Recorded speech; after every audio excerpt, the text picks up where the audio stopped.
سورہ کہف اس کی بڑی فضیلت آئی ہے، حدیث پاک میں ہے جو جمعہ کے دن سورہ کہف کی تلاوت کرے گا اللہ تعالیٰ اس کے گھر سے خانہ کعبہ تک ایک نور کا راستہ پیدا فرمائے. اور ایک حدیث میں ہے اس جمعہ سے لے کر اگلے جمعہ تک جو کچھ بھی اس کی خطائیں ہیں اللہ معاف فرمائے گا. سورہ کہف کی تلاوت 2 فائدے بتائے. تیسرا سنو، سورہ کہف کی شروع کی 10 آیتیں جسے یاد ہو گئیں، سورہ کہف کی شروع کی 10 آیتیں جسے یاد ہو گئیں، میرے آقا فرماتے ہیں دنیا کا سب سے بڑا فتنہ دجال، اللہ اس سے بھی اسے محفوظ رکھے گا. دجال کے فتنے سے محفوظ رہنے کے لیے سورہ کہف کی تلاوت ہر جمعہ کیا کرو گھروں میں، یا تو پھر کسی کی اچھی قرأت میں سنا کرو تاکہ دونوں ثواب برابر ہیں، تلاوت کرنے کے اور سننے کے ثواب ہے. کہف ایک غار کا ذکر ہے جس میں اللہ تعالیٰ نے چند ایمان والوں کی فضیلت بیان کی ہے. عیسیٰ علیہ السلام کے زمانے کے 300 سال بعد، آپ کو آسمانوں سے اوپر اٹھا لیے جانے کے 300 سال بعد لوگوں میں عقیدہ بگڑ گیا تھا. ایک بادشاہ آیا تھا جس کا نام دقیانوس تھا، اور وہ ظالم تھا اور وہ لوگوں کا عقیدہ بدل رہا تھا، اور یہاں تک کہ وہ اپنے لیے سجدہ کرواتا، اپنی خدائی کا اعلان کر رہا تھا، یا پھر بتوں کی پرستی شروع ہو گئی. لیکن اس زمانے میں لوگ ڈر کے مارے گھر واپسی کرنے کی بات جیسے ہو رہی ہے ویسے ہی بادشاہ اپنے پیسوں کے بلبوتے ان کو یہ کہلاتے کہ تمہارا دین الگ ہے، تم الگ دین میں آئے تھے، واپس آ جاؤ. دھرم پریورتن بدل رہا تھا، کئی بدل چکے تھے. پیسوں کے لیے کچھ لوگ بدلتے ہیں، طاقت کے لیے کچھ لوگ بدلتے ہیں، ڈر سے کچھ لوگ بدلتے ہیں، لیکن جو اللہ والے ہیں وہ ہر زمانے میں قائم رہتے ہیں. بادشاہ کے کچھ وزیروں میں لوگ تھے جن کی تعداد 7 اور بعض روایتوں میں 8، اللہ بہتر جانتا ہے ان کی تعداد کتنی تھی. یہ الگ الگ لوگ تھے، یہ ایمان والے لوگ تھے جو اللہ پر ایمان رکھتے اور آخرت پر ایمان. اب وہ جو ذکر کرتا اسے مار دیا جاتا. تو ان لوگوں نے ایک دن مشورہ کیا کہ اس شہر کو چھوڑ کر ہم دور چلے جاتے ہیں، اپنے ایمان کی حفاظت کریں. اب یہاں ایمان بچانا بہت مشکل ہو گیا ہے، ورنہ بادشاہ کے سامنے سر جھکانا پڑے گا، شرک اور کفر کرنا پڑے گا. ہم چلتے ہیں شہر سے باہر. یہ ساتوں نے راتوں رات مشورہ کیا اور نکل پڑے. ان کے ساتھ ایک کتا ہو لیا، اصحاب کہف کا کتا کہا جاتا، ساتھ میں چلتا رہا. اور یہ لوگ آبادی سے بہت دور نکل کر باہر گئے، اور ایک غار تھا، اس غار میں ان لوگوں نے رات کو پناہ لی، سونے کے لیے چلے گئے. اور وہاں پر جب سونے کے لیے وہ لوگ گئے تو اللہ تعالیٰ فرماتا ہے فَضَرَبْنَا عَلَىٰ آذَانِهِمْ فِي الْكَهْفِ سِنِينَ عَدَدًا، ہم نے ان کے کانوں پر سالوں تک کے لیے نیند کو طاری کر دیا، سلا دیا ان کو رب تعالیٰ. وہ ایسی گہری نیند میں سو گئے کہ پھر اٹھے نہیں. دن گزرتے چلے گئے. بادشاہ کو کسی نے خبر کر دی کہ تیرے دربار کے یہ وزیر بھاگے ہیں. بادشاہ نے ڈھونڈنے کا حکم دیا، اور ڈھونڈتے ڈھونڈتے ان کے پیروں کے نشان سے وہاں غار تک لوگ پہنچ گئے. بادشاہ سے کسی ایک شخص نے کہا اس غار کے اندر یہ لوگ سو رہے ہیں. تو بادشاہ نے کہا ان کی سزا یہ ہے کہ اس غار کو اچھی طرح سے دیوار لگا کر بند کر دو، یہی ان کی قبر بن گئی، یہ کبھی باہر نہ آ سکے. ان کی سزا یہی ہے. دیوار تعمیر کر دی گئی اور غار کا منہ سب بند کر دیا گیا، وہ نکل نہیں سکتے تھے. اندر جیسے ہی وہ لوگ سو گئے، بادشاہ سزا دے کر چلا گیا. وہاں ایک چرواہا تھا، اس نے ان کا پورا واقعہ دیوار پر لکھ دیا. یہ کون لوگ تھے، ان کا نام کیا تھا، یہ کیوں اپنے شہر سے نکلے تھے، لکھ کر کے رکھ دیا. زمانے بدلتے گئے، مہینے، سال، اس کے بعد صدیاں، 300 سال گزر گئے. 300 سال گزر گئے تقریباً. 300 سال کے بعد اللہ تبارک و تعالیٰ نے دوبارہ انہیں اٹھایا.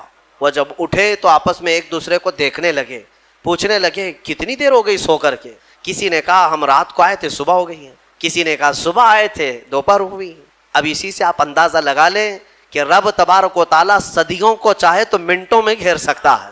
جب اصحاب کہف کے ایمان والوں کے لیے 300 سال آدھے دن کے برابر لگ رہے ہوں تو میرے مصطفیٰ کے معراج کا سفر اگر وہ لاکھوں سال کا بھی ہو تو دنیا والوں کے لیے منٹوں کا کیوں نہیں لگ سکتا. یہ اللہ رب العزت جیسا چاہے وقت کو گھیر دے اور چھوٹے وقت کو چاہے تو طویل کر دے. ہاں اب اٹھے اور اس کے بعد ان لوگوں نے پھر آپس میں دیکھ کر نشانیاں بھی بدلی ہوئی تھیں، بال بڑے تھے، ناخن بہت بڑے ہو چکے تھے، سب تبدیلی تھی. تو پھر انہوں نے کہا خیر جیسا بھی ہے ایک صاحب کو بھیجو تاکہ کھانا لے آئے، بھوک لگی. تو ایک صاحب ان میں جو تھے ان کو کہا کہ چھپ کر کے جانا، کہیں بادشاہ کے کارندے دیکھ نہ لیں، ورنہ وہ ہمیں پکڑ لیں گے تو پھر اپنے دین میں واپس لے جائیں گے، یا تو پھر ہمیں ہلاک کر دیں گے. یرجموکم او یعیدوکم فی ملتہم، وہ اپنی دین میں ہمیں واپس لے جائیں گے، سنبھل کر جانا۔ پھر ایک صاحب نکلے پیسے لے کر کے، بازار میں گئے کھانا لینے کے لیے، کھانا خریدا اور پیسے دیا۔ ارے 300 سال پہلے کا سکہ تھا، کتنی بادشاہتیں آئی گئی۔ دکان والے نے دیکھا اور کہا یہ کیا دے رہے ہو؟ کہا پیسہ دے رہے ہیں۔ کہا یہ پیسے کہاں سے تمہیں ملے؟ کہا یہ ہمارے اپنے پیسے ہیں۔ دکان والے کو شک ہوا کہ اس کو شاید پرانا کوئی خزانہ ہاتھ لگا ہوگا، کیونکہ سونے کے سکے ہوتے تھے پہلے، چاندی کے سونے کے سکے، یہی کرنسی ہوتی تھی۔ یہ نوٹوں کی، یہ یہودیوں کی کرنسی جس کو آج ہم استعمال کر رہے ہیں، اصل جو کرنسی تھی وہ سونے اور چاندی کی ہوا کرتی۔ تو پھر دکان والے نے اس صاحب کو جو اصحاب کہف میں ہے دکان پر ہی کھڑا کیا اور اندر سے جا کر کے بادشاہ کی پولیس کو خبر کر دیا۔ اس وقت جو بادشاہ تھا اس کا نام بیدروس تھا، وہ ایمان والا تھا، اور وہ اللہ کی بارگاہ میں دعا کر رہا تھا، روز دعا کرتا تھا کہ اے مولا میری قوم گمراہ ہو رہی ہے، یا آخرت پر یقین نہیں کر رہی ہے، مرنے کے بعد دوبارہ زندہ ہونے پر یقین نہیں کر رہی ہے، تو کوئی ایسی نشانی دکھا دے کہ ان کا عقیدہ مضبوط ہو جائے۔ ہاں، بادشاہ کی دعا پر اللہ تبارک و تعالیٰ نے دوبارہ ان کو زندہ کیا ہے۔ تو بیدروس کے پاس جب یہ خبر پہنچی کہ ایسا ایسا ایک شخص آیا ہے جو پرانے زمانے کے سکے لے آیا ہے، تو بادشاہ نے اپنی فوج کو ساتھ کر دیا کہ جاؤ اس شخص کے ساتھ، یہ کہاں سے آیا۔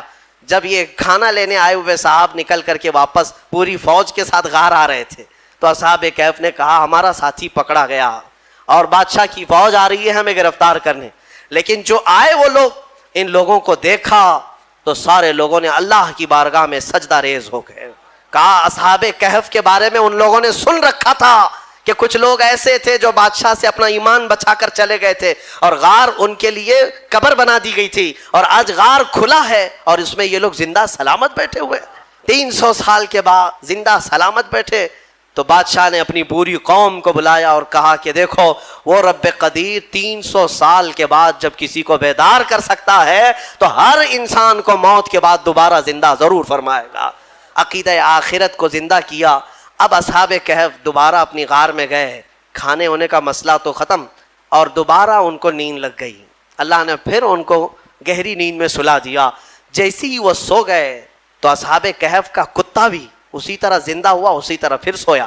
اب جو بیدروس تھا اس نے دیوار پھر سے بنا دی اور ان کا پورا واقعہ لکھا، اور وہاں ایک مسجد بنائی، اور مسجد بنا کر وہ ڈیٹ، وہ جو دن تھا جس دن وہ اٹھے تھے، اس دن کو یادگار کے طور پر سارے لوگوں کو اعلان کیا کہ سال میں جب یہ دن آئے گا سب یہاں جمع ہوں گے اور اللہ کی عبادت کریں گے۔ اسی سے تو عرس کی شرعی حیثیت بھی ثابت ہوتی ہے۔ اولیاء کرام کے عرس ہم جو مناتے ہیں قرآن پاک میں موجود ہے۔ اصحاب کہف جس دن سوئے جس دن اٹھے وہ تاریخ لکھ دی گئی۔ بہرحال اب اصحاب کہف کو دوبارہ جب اندر رکھا گیا تھا تو سونے کے تابوت بنائے تھے بادشاہ نے، یہ بیدروس نے سونے کے جنازے تابوت بنا کر اس میں ان کو لٹایا اور اندر رکھا۔ ایک ہی دن کے بعد وہ بادشاہ کے خواب میں آئے اور کہنے لگے کہ ہم دنیا سے بھاگ کر کے یہاں آئے اور تو دنیا ہمارے پاس لایا ہے، فوراً ہمیں اس سونے اور چاندی سے الگ کر۔ پھر دوبارہ ان کا غار کھولا گیا، پھر وہ سونے کے تابوت سے انہیں نکالا گیا اور پھر صاف مٹی میں انہیں سلایا گیا۔ یعنی میرے عزیزو اندازہ کرو ان 7 لوگوں کے بارے میں کہیں قرآن میں یہ نہیں ہے کہ وہ نبی ہیں، وہ شہید ہیں، وہ صدیق ہیں، نہیں، بلکہ مولا فرماتا ہے وہ 7 نوجوان تھے جنہوں نے اپنا ایمان بادشاہ سے بچا کر اللہ پر یقین کر کے غار میں پناہ لی، تو اللہ نے ان کا تصرف اور طاقت اتنی عطا کی کہ ان کی سونے کے بعد بھی وہ جس کے خواب میں جائیں چلے جائیں اور 300 سال بعد جب چاہیں بیدار ہو جائیں۔ اب جن کے بارے میں صاف ثابت ہے کہ امت مصطفیٰ کی یہ اولیاء ہیں، صدیق ہیں، شہید ہیں، تو کیا وہ اپنی قبروں میں زندہ نہیں ہو سکتے؟ اور اگر صدیق شہید زندہ ہیں تو میرا مصطفیٰ بھی اپنی قبر میں زندہ ہے۔ رسول پاک صلی اللہ علیہ وسلم کی زندگی پاک کو کیا سمجھ سکتے؟ اصحاب کہف کا یہ جو واقعہ ہے یہ قرآن پاک میں بیان کیا گیا۔ عزیزان گرامی اب بھی اصحاب کہف اپنی غار میں سو رہے ہیں، اب بھی سو رہے ہیں، یہاں تک کہ حدیث میں ہے ہر عاشورہ کی محرم کی تاریخ کو، یعنی 10ویں محرم کو وہ کروٹ بھی بدلتے ہیں، اور قرآن یہ کہتا ہے کہ سورج بھی ان کے اوپر سے جاتا ہے۔ وہ غار ایسی کیفیت میں، لوکیشن ایسا ہے اس غار کا کہ سورج جب جاتا ہے تو دوپہر کے وقت آتا ہے تو سورج اس طرف کو ہو جاتا ہے، ڈھلنے کے وقت گرمیوں میں اس طرف، ٹھنڈیوں میں اس طرف، اور مولا تعالیٰ قرآن میں فرماتا ہے کہ اللہ تعالیٰ نے ہر موسم کی سختی سے ان کو محفوظ رکھا ہے۔ سورہ کہف میں 2 صفحے میں آپ پڑھ لیں، سورج کی تپش سے، بارش کی سڑن سے، ٹھنڈیوں کے گلانے سے اللہ ان کی حفاظت فرمایا. اور پھر فرماتا ہے وَتَحْسَبُهُمْ أَيْقَاظًا وَهُمْ رُقُودٌ، تم اگر ان کو دیکھو گے اللہ فرماتا ہے تو تمہیں وہ جاگتے ہوئے نظر آئیں گے. تَحْسَبُهُمْ أَيْقَاظًا وَهُمْ رُقُودٌ، جبکہ وہ سو رہے ہیں. وَنُقَلِّبُهُمْ ذَاتَ الْيَمِينِ وَذَاتَ الشِّمَالِ، اللہ فرماتا ہے ہم ان کو کبھی دائیں جانب کروٹ دیتے ہیں، کبھی بائیں جانب کروٹ دیتے ہیں. اور اتنا ہی نہیں، وَقَلْبُهُمْ بَاسِطٌ ذِرَاعَيْهِ بِالْوَسِيطِ، اللہ فرماتا ہے اور ان کا کتا پالتی مار کر ان کے قریب میں بیٹھا ہوا ہے. یعنی چاروں پیر جیسے کتا کسی کی نگرانی میں بیٹھتا ہے، قرآن کہہ رہا ہے ان کا کتا چاروں پیر پھیلائے ہوئے ان کے پاس بیٹھا ہوا ہے. کتے کے بارے میں قرآن میں آیا جس کا نام بھی قطمیر، وہ کتا ابھی بھی بیٹھا ہوا ہے غار میں. اور رب تعالیٰ یہ بھی فرماتا ہے تم انہیں دیکھ نہیں سکو گے، اگر دیکھنے کی کوشش کرو گے لَوَلَّيْتَ مِنْهُمْ فِرَارًا وَلَمُلِئْتَ مِنْهُمْ رُعْبًا، تم پیٹ پھیر کر بھاگ جاؤ گے، ایسا رعب ہم طاری کریں گے، رعب طاری ہو جائے گا، کوئی دیکھ نہیں سکے گا وہ کس کیفیت میں ہے. اللہ ان کی حفاظت کر رہا ہے. اب میں اس پورے سورہ کہف کے بعد اخیر میں ایک جملہ ضرور کہنا چاہوں گا. عزیزان گرامی، اصحاب کہف ایمان والے تھے، ایمان والے تھے اور اللہ تعالیٰ کے محبوب بندے تھے. لیکن کتا کون سے ایمان والا ہے؟ کتا کون ہے؟ کتا تو ایک جانور ہے اور اس کے بارے میں حدیث میں آیا ہے سارے جانور قیامت کے دن ختم کر دیا جائیں گے، وہ معدوم کر دیا جائیں گے، ان کا وجود ختم کر دیا جائے گا. لیکن کچھ جانوروں کا ذکر میرے آقا نے حدیث میں فرمایا وہ جنت میں بھی جائیں گے. ان جانوروں میں اصحاب کہف کا کتا بھی ان کے ساتھ جنت میں جائے گا. اصحاب کہف کا کتا جنت میں جائے گا. اب مجھے یہ توجہ چاہتا ہوں، اصحاب کہف کا کتا جنت میں کیوں جائے گا؟ اس لیے میرے عزیزو ہے کتا لیکن تھا اللہ والوں کے ساتھ. تھا کس کے ساتھ؟ اللہ والوں کے ساتھ تھا. اسی لیے کہتے ہیں اولیاء اکرام کے دامن سے جو چیز لگ جاتی ہے وہ بھی نسبت سے بڑی محترم ہو جاتی ہے. اصحاب کہف کا کتا اگر ان کے قریب ہو کر جنت میں جا سکتا ہے تو ہم غوث کے دیوانے ہو کر کیوں نہیں جا سکتے؟ اسی لیے بریلی کے امام نے گنگنایا بھی تو یوں گنگنایا، یا غوث تجھ سے در، در سے سگ، اور سگ سے ہے مجھ کو نسبت، میری گردن میں بھی ہے دور کا ڈورا تیرا. اس نشانی کے جو سگ ہیں، سگ کہتے کتے کو، اعلیٰ حضرت کیا کہتے ہیں؟ غوث تم سے دربار کو نسبت ہے، تمہارے دربار سے تمہارے کتے کو نسبت ہے، اور تمہارے کتے سے مجھے نسبت ہے، اور میری گردن میں بھی ہے دور کا ڈورا تیرا. اور جن کتوں کے گلے میں پٹا ہوتا ہے اسے میونسپلٹی والے نہیں پکڑتے. ہاں کیوں؟ اس لیے کہ کسی کا پالا ہوا ہے، کوئی ہاتھ نہیں لگاتا. اعلیٰ حضرت فرماتے ہیں اس نشانی کے جو سگ ہیں نہیں مارے جاتے. یا غوث حشر تک میرے گلے میں رہے پٹا تیرا. اللہ تعالی ہم سب کو قادری پٹا عطا فرمائے. کیا دبے جس پہ حمایت کا ہو پنجہ تیرا، شیر کو خطرے میں لاتا نہیں کتا تیرا. ہم اسی بات پر فخر کرتے ہیں. اعلیٰ حضرت نے بھی فخر کرنا جو سکھایا ہے وہ اس پر ہے کہ میری قسمت کی قسم کھائیں سگان بغداد. اعلیٰ حضرت فرماتے ہیں بغداد کے کتے بھی اگر مجھے دیکھیں گے تو میری قسمت کی قسم کھائیں گے. کس بات پر؟ اعلیٰ حضرت فرماتے ہیں میری قسمت کی قسم کھائیں سگان بغداد، ہند میں رہ کے بھی دیتا رہوں گا پہرا تیرا. سورہ رحمان کو زینت القرآن کہا گیا ہے. پورے قرآن کی یہ زینت ہے. تمام صورتوں میں اس سورے کی جو زینت ہے وہ اپنی جگہ پر ہے. اس میں اللہ عز و جل نے اپنے بندوں سے مخاطب بار بار ارشاد فرمایا فَبِأَيِّ آلَاءِ رَبِّكُمَا تُكَذِّبَانِ. اس میں مخاطب جو ہیں دو لوگ ہیں، جنات بھی ہیں اور انسان بھی ہیں. دونوں کو خطاب کیا جا رہا ہے کہ اے جنات اور اے انسانوں، تم اپنے رب کی کون کون سی نعمتوں کو جھٹلاؤ گے.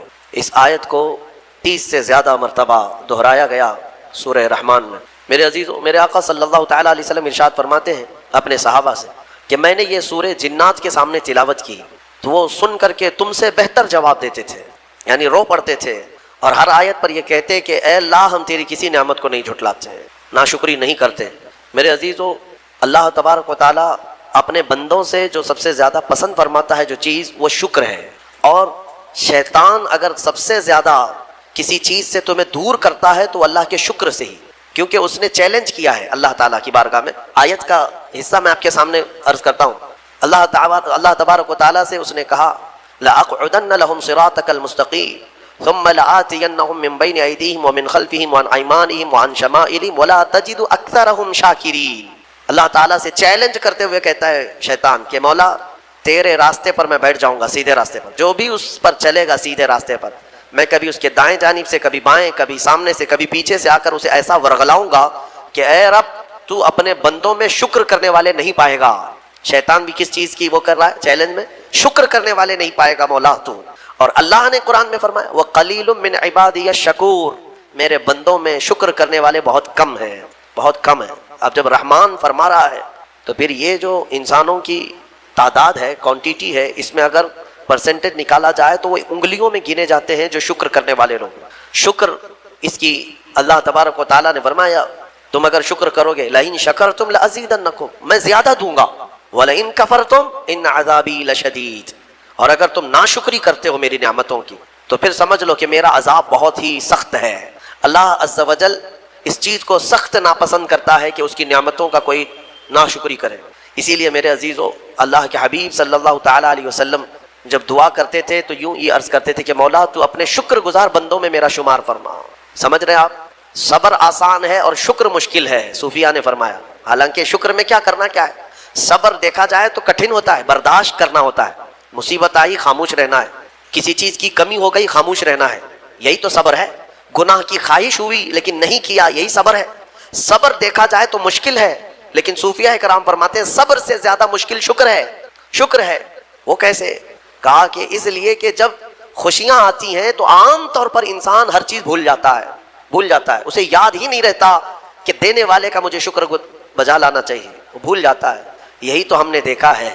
آپ تھوڑا سا تجزیہ کر کے دیکھ لیں اپنی زندگی میں، تھوڑا غور و فکر کر کے دیکھ لیں۔ ہمارے گھروں میں بھی جو کچھ بھی ایکٹیویٹیز ہوتی ہیں، جو معمولات چلتے ہیں، اگر گھر کے اندر کوئی مصیبت آئی تو آپ فاتحہ کروائیں گے، قرآن پڑھوائیں گے۔ میت ہو گئی تو کیا کریں گے؟ سب سے پہلے قرآن پڑھواتے ہیں۔ کسی کی بیماری ہو گئی، نزا کا وقت آیا، کسی کو بلایا، آپ قرآن پڑھوا رہے ہیں۔ بہت سخت بیمار ہے، پانی پڑھ کر کے پھکوا رہے ہیں۔ یہ ساری مصیبتوں کے وقت آپ قرآن یا عبادت کی طرف جا رہے ہیں، سجدہ کر رہے ہیں۔ لیکن کبھی شادی ہو رہی ہے، گھر میں بچے کا عقیقہ ہو رہا ہے، ولیمہ ہے، منگنی ہے، ان سب مواقع پر جو خوشیوں کے ہیں، کب قرآن خوانی ہوتی ہے؟ کب قرآن پڑھا جاتا ہے؟ کیا رب ذوالجلال کی بارگاہ میں پہلے سے کوئی شکرانے کی محفل ہوتی ہے؟ بہت کم دیکھا گیا۔ موت پر، غم پر، بیماری پر دعائیں مانگی تو ضرور جاتی ہیں، قرآن پڑھا تو جاتا ہے، لیکن خوشیوں کے موقع پر بندہ بھول جاتا ہے۔ اسی لیے صوفیہ اکرام نے فرمایا شکر جو ہے یہ مشکل ہے، اور منافق شکر نہیں کر سکتا۔ یہ مومن کو عطا کی ہوئی نعمت ہے شکر کرنا۔ شکر کیسے کریں گے آپ؟ شکر کے بہت سارے طریقے ہیں۔ صرف یہ نہیں ہے کہ زبان سے کہہ دیا الحمدللہ، بلکہ تمہارے ہاتھ و پیر بھی شکر بجا لاتے ہیں، تمہاری زبان بھی اور تمہارا دل بھی۔ تینوں طریقے ہیں شکر کے۔ کسی کی زبان چلتی ہی نہیں تو کیا وہ شکر گزار نہیں ہے؟ لیکن اگر اللہ رب العزت کے حوالے اپنے آپ کو کر دیا، دل سے وہ کہتا ہے کہ مولا میرا کچھ نہیں، سب تیرا ہے، وہ دل سے کہہ رہا ہے، اس کے دل کا شکر ہے۔ وہ ہاتھ اور پیر اگر عبادت کے لیے اٹھاتا ہے تو یہ ہاتھوں اور پیروں کی طرف سے اللہ کا شکر ہے، اور پھر زبان سے اگر کہتا ہے تو یہ زبان کا شکر ہے۔ الحمدللہ۔ اور میرے عزیزو، اللہ تبارک و تعالیٰ کو شکر ہی پسند ہے، اور شکر کا جو سب سے بہترین لفظ ہے وہ کیا ہے؟ شکر کرنے کا اللہ کا سب سے بہترین لفظ کیا ہے؟ الحمدللہ۔ یہی ہے نا؟ آپ کو عادت ڈالی گئی ہے کہ کسی نے بھی اگر آپ سے پوچھا کہ طبیعت کیسی ہے تو آپ کیا کہتے ہیں؟ الحمدللہ، چاہے سر درد ہو ہی رہا ہو لیکن آپ کہتے ہیں الحمدللہ۔ یہ شکر کرنے کا سب سے بہترین لفظ کیا ہے؟ الحمدللہ۔ اب میں آپ کو بتاتا ہوں یہ سب سے بہترین لفظ ہے، اسی لیے دیکھو کہ اللہ نے اپنی کتاب، آخری کتاب قرآن بھی اپنے حبیب پر اتارا تو اس کا سب سے پہلا ورڈ کیا رکھا؟ الحمدللہ۔ الحمدللہ سے پورا قرآن شروع ہوا۔ پھر تم اگر مولا کی بارگاہ میں عبادت کے لیے کھڑے ہوئے، نماز کے لیے رکعت باندھے، امام اگر کہیں سے جہر میں شروع کیا تو کہاں سے؟ نماز میں بھی اگر امام قرات شروع کرتا ہے تو کہاں سے شروع کرتا ہے؟ الحمدللہ سے ہی شروع کرے گا۔ میرے عزیزو، اتنا ہی نہیں بلکہ روایتیں ملتی ہیں کہ آدم علیہ السلام کو جب پیدا کیا گیا اور ان کے جسم میں روح ڈالی گئی، آپ کو چھینک آئی، سب سے پہلے آپ کی زبان سے نکلا الحمدللہ۔ اس سے اندازہ کرو کہ میرا مولا شکر پسند کرتا ہے، شکر پسند کرتا ہے۔ اسی لیے 30 سے زیادہ مرتبہ تم سے پوچھ رہا ہے مولا کون کون سی نعمتوں کو جھٹلاؤ گے؟ تم اللہ رب العزت کے آگے سرنڈر ہو جاؤ، سپرد ہو جاؤ کہ مولا نہیں، میں تیری کسی نعمت کا انکار نہیں کرتا۔ تمہیں اندازہ بھی نہیں ہے تمہارے پاس نعمتیں کیا کیا مولا نے دیا ہے، تمہیں اندازہ بھی نہیں ہے۔ وَإِن تَعُدُّوا نِعْمَةَ اللَّهِ لَا تُحْصُوهَا، اللہ فرماتا ہے اگر تم گننا چاہو گے اللہ کی نعمتیں ہرگز گن نہیں سکو گے۔ کیسے گنیں گے؟ ایک بزرگ نے لکھا ہے کہ اگر کوئی طے کر لیا، توجہ چاہتا ہوں، شیخ سعدی رحمۃ اللہ علیہ کے حوالے سے یہ بات ملتی ہے، کسی نے طے کر لیا کہ میں اللہ کی ساری نعمتوں کا شکر بجا لاؤں گا، اس نے جو بھی میری نعمتیں دی ہیں سب نعمتوں کا میں شکر بجا لاؤں گا، ٹھیک ہے؟ تمہاری زبان اللہ نے دیا ہے، یہ ایک نعمت ہے، ناک نعمت ہے، کان نعمت ہے، آنکھ نعمت ہے، ہاتھ ہیں، انگلیاں ہیں، پورے جسم میں ایک ایک عضو اللہ کی نعمت ہے، پھر پلس اس کے علاوہ جینے کے لیے جو یہاں پر گھر دیا یہ نعمت ہے، زمین پر چلنے کی طاقت دی یہ نعمت ہے، اور سونے کے لیے ہمیں بستر دیا، پہننے کے لیے کپڑے دیا یہ نعمت ہے، رشتہ دار دیا یہ نعمت ہے، اولاد دیا یہ نعمت ہے، ماں باپ دیا یہ نعمت ہے، اچھے دوست دیا یہ نعمت ہے، اسلام دیا یہ نعمت ہے، ایمان پر رکھا یہ نعمت ہے، اپنے آخری نبی کی امت میں پیدا کیے یہ نعمت ہے، یہ ہزاروں نعمتیں ہیں۔ لیکن اگر تم چلو طے کر لیتے ہو کہ میں اللہ کی ساری نعمتوں کا ایک ہی بات دیگرے شکر بجا لاؤں گا، اے اللہ تو نے مجھے زبان دی الحمدللہ، تو نے مجھے ناک دی الحمدللہ، سب نعمتوں کا شکر کرنے کا اگر کسی نے ارادہ کر لیا تو شیخ سعدی فرماتے ہیں تو پہلے وہ بیٹھ جائے، اس کو اللہ نے جو سانسیں دی ہیں نا یہ سب سے بڑی نعمت ہے، ایک سانس اندر جاتی ہے یہ نعمت، سانس باہر نکلتی ہے یہ نعمت، اگر تم نے سانس لے لیا نکلی نہیں باہر تو ختم ہو گئی تمہاری زندگی، اور سانس نکلی اندر لے نہیں پا رہے ہو یہاں پر بھی زندگی ختم۔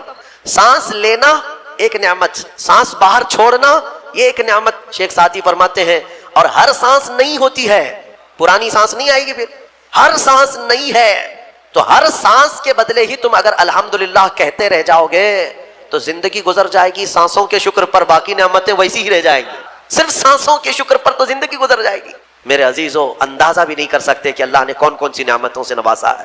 تمہیں پتہ ہے میں ایک مرتبہ اس چیز کو بھی پڑھا تھا کہ اگر تمہیں سانس خرید کر کے لینا پڑ جائے، ہاسپٹل میں جا کر کے دیکھو آکسیجن کا ایک سلنڈر جو کبھی مریضوں کو لگایا جاتا ہے کتنی قیمت کا ہوتا ہے، دن بھر میں وہ کتنے سلنڈر سانس کھینچتا ہے، اس اعتبار سے اگر تمہاری زندگی 60 سال کی ہوئی اور 60 سال تمہیں آکسیجن خرید کر کے لینا پڑا تو تقریباً اس کی قیمت جو ہے کئی 100 کروڑ میں چلی جاتی ہے، ایک اندازے کے مطابق 50 سے 60 کروڑ کا آکسیجن تمہیں لگ جاتا ہے، تو کیا یہ ہر آدمی کیپیبل ہے اپنی سانسوں کو پیسے سے خرید سکے گا؟